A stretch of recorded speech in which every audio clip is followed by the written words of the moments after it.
A speedboat is traveling along a river.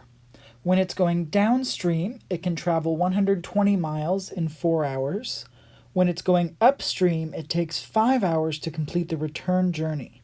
Find the speedboat's speed in still water and the speed of the current. This is very much like the problem we just did about the airplane. When an airplane's flying with the wind, it goes faster, and when it's going against the wind, it goes more slowly. With a boat on a river, when it goes downstream, it's going with the current, so it goes faster.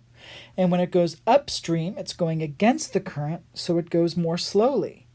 So now we're finding the speedboat speed in still water, just like we found the airplane's speed in still air, and the speed of the current. So we'll start with our let statements.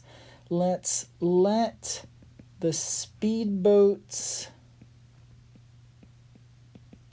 speed in still water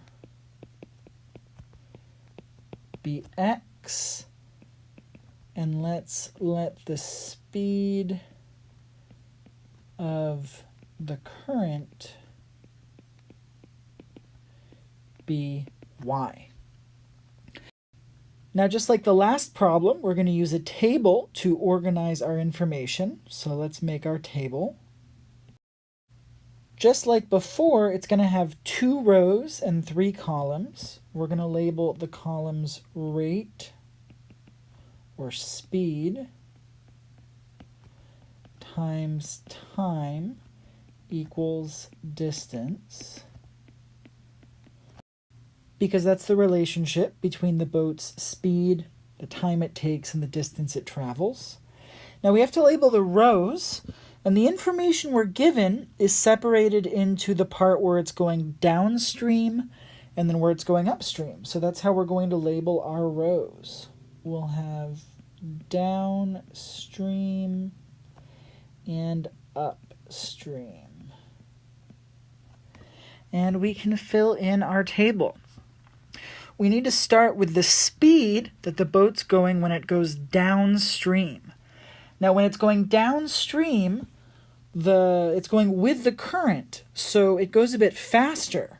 So we take its regular speed x, that would be its speed in still water, but the current is going to push it faster, so the speed is going to be x plus y, because we have to add in the speed of the current.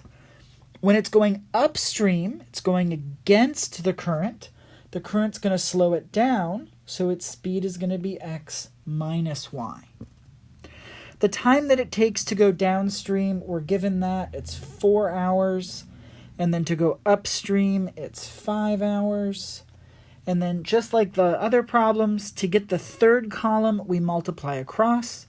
So if we take x plus y times 4, that gives us 4x plus 4y. And if we take x minus y times 5, that's 5x minus 5y. Now, we need to get 2 equations that model the situation. The information we haven't used yet is that the boat's going 120 miles. Now, that ends up being the distance both downstream and upstream. We're told when it's going downstream, it goes 120 miles, but then also it's going upstream the same distance, the return journey. So both of those equal 120. This gives us 4x plus 4y equals 120. And 5x minus 5y equals 120. In this problem, we're going to use the same trick that we used before. To get smaller coefficients that are easier to work with, we're going to divide by the thing that everything's divisible by, the greatest common factor. In the first equation, that's 4. Everything is divisible by 4, so we're going to divide both sides of the equation by 4.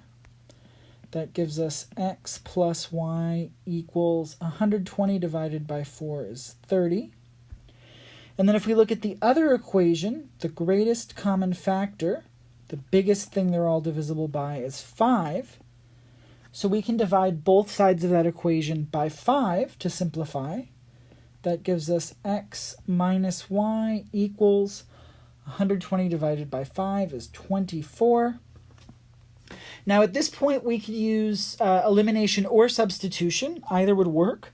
I'm going to use substitution just because it's set up so well. I'm going to stack the equations on top of each other, and I'm going to add those two equations together. On the left-hand side, x plus x is 2x. The y's cancel. Positive y and negative y cancel out. On the right, 30 plus 24 is 54. So we have 2x equals 54. To get x alone, we divide both sides by 2. And that gives us x equals 27. If we want, we can go up to our let statements. We figured out that x is 27.